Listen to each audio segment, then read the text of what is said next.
Isang bagay na proud ako sa sarili ko is yung nahihirapan ako, pero pinagpapatuloy ko pa din. Dapat laban lang tayo, okay? Follow and share. Ralph Kinstefred. Isang bagay na proud ako sa sarili ko is yung nahihirapan ako, pero pinagpapatuloy ko pa din.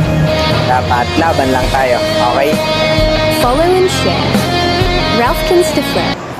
Isang bagay na proud ako sa sarili ko is yung nahihirapan ako, pero pinagpapatuloy ko pa din.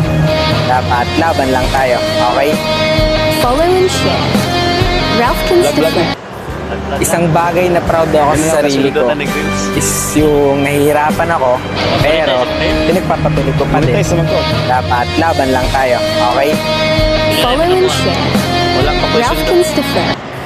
Isang bagay na proud ako sa sarili ko is yung nahihirapan ako, pero pinagpapatuloy ko pa din.